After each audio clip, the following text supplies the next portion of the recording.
What if I told you that some people actually feel more energized when they're alone than when they're with others? That their minds are so naturally engaged, so internally complex, that solitude isn't just a preference, it's where they truly thrive. I'm talking about the self-sufficient introvert, not someone who's antisocial, not someone who's lonely, but someone whose internal world is so rich, so stimulating, that being alone feels like coming home. And here's what's fascinating. Neuroscience is now revealing why these people exist and why their brains are literally wired differently from the rest of us. Stay with me, because by the end of this video, you're either going to recognize yourself in a way you never have before, or you're going to finally understand that person in your life who always seems perfectly content doing their own thing. So let's start with something that sounds like a contradiction. How can someone be alone but not lonely? Think about what we typically imagine when we picture someone sitting alone. We see emptiness, right? We see someone waiting for something better to happen, someone who couldn't find plans, someone who's bored. But here's the thing. For the self-sufficient introvert, that's not what's happening at all. While you see an empty room, they experience a full internal world. Their minds are naturally engaged, constantly processing ideas, connecting concepts that seem unrelated, exploring deeper questions that most people don't even think to ask. This is what psychologists call high internal complexity.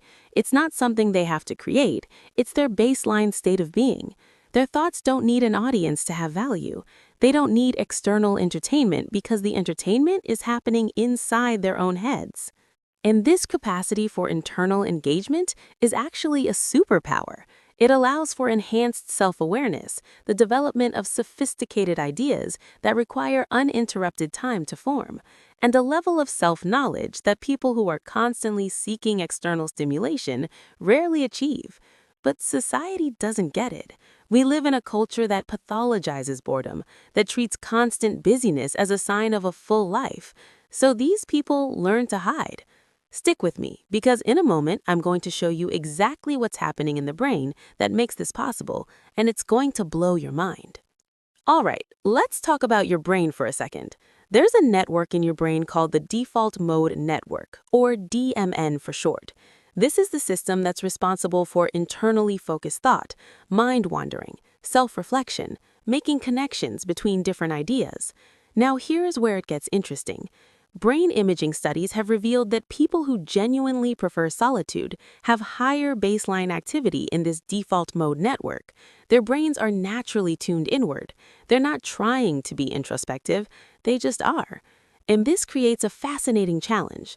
Because their minds are naturally focused inward, social interaction becomes cognitively expensive. Think about it like this.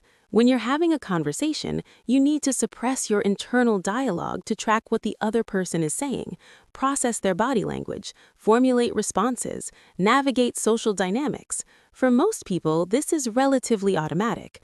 But for someone with a highly active default mode network, that internal dialogue is loud.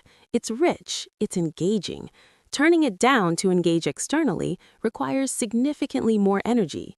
This is why social situations can be so draining for them, not because they dislike people, but because the cognitive cost is genuinely higher. Their nervous system is expending more energy to do something that feels less natural. And here's the critical part. For these nervous systems, solitude isn't avoidance, it's restoration. It's not a state to be fixed, it's necessary maintenance. Now you might be wondering, where does this come from? Is this something you're born with? Well, let me take you back to childhood for a moment, because the signs were probably all there along. If you're a self-sufficient introvert, there's a good chance this pattern showed up early. Maybe you were the kid who could spend hours building elaborate worlds with toys, creating detailed stories in your head, or getting lost in books for entire afternoons. Not because you couldn't find friends to play with, but because the world inside your imagination was genuinely compelling. While other kids needed constant playmates and entertainment, you had this capacity to move through the world without being bored. You could generate your own engagement. And here's why this matters. This capacity for solitary focus isn't just a personality quirk, it's essential for creativity and innovation. Think about every major breakthrough you've ever heard of. Most of them didn't happen in busy offices or crowded rooms. They happened because someone had the space, the mental space, to synthesize information, to sit with complex problems, to make those unexpected connections that no one else was seeing. This is what Cal Newport calls deep work, the ability to focus without distraction on cognitively demanding tasks. And self-sufficient introverts, they're built for this. While everyone else is getting dopamine hits from constant social interaction and digital stimulation, these individuals can sit in silence for hours, wrestling with ideas, building complex mental models, creating things that require sustained solitary attention.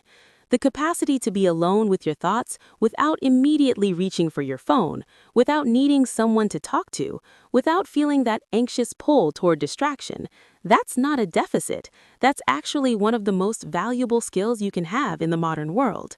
But here's the problem. Society doesn't see it that way, and that creates a whole set of challenges we need to talk about. Here's the uncomfortable truth. Admitting you enjoy solitude makes other people uncomfortable. When someone asks what you did over the weekend and you say nothing, they hear loneliness. When you decline social invitations, they assume something's wrong. When you seem perfectly content on your own, they think you're standoffish or antisocial. So what do self-sufficient introverts do? They learn to perform.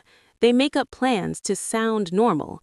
They force themselves to attend events they don't want to go to, just to avoid the concerned questions. They pretend their alone time is temporary, that they're actively looking for more social connection, even when they're genuinely satisfied with their level of interaction. And this creates internal conflict, because there's this constant message from society that you should want more friends, more activities, more plans, that a full calendar equals a full life. But here's what people don't understand.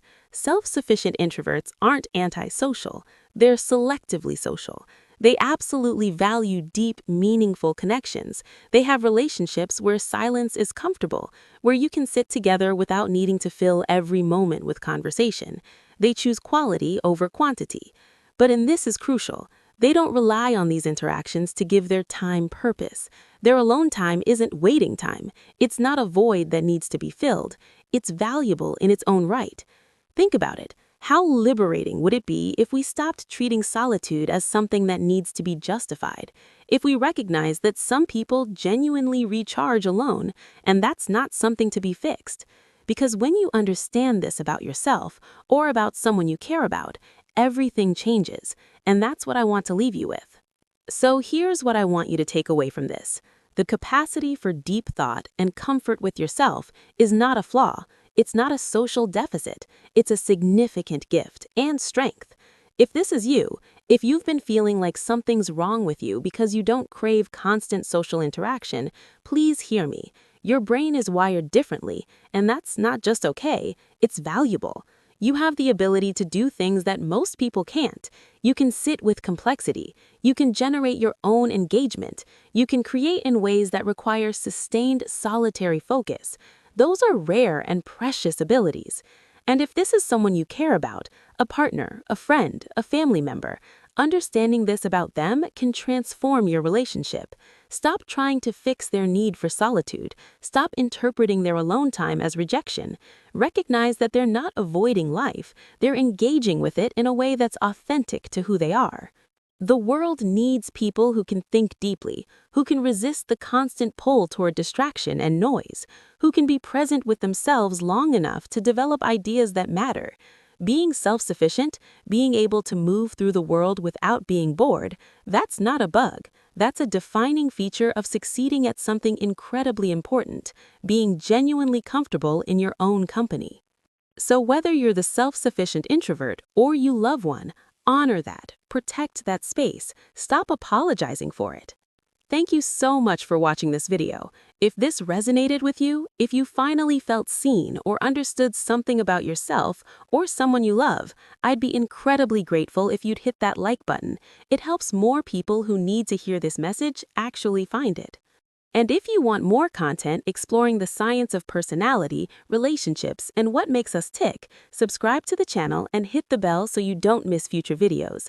I'd love to hear from you in the comments. Are you a self-sufficient introvert? How has understanding this about yourself changed how you move through the world? Or maybe you're someone who loves a self-sufficient introvert, and this gave you a new perspective. Share your story. This community is built on these kinds of conversations. Until next time, take care of yourselves. And remember, there's nothing wrong with enjoying your own company. I'll see you in the next one.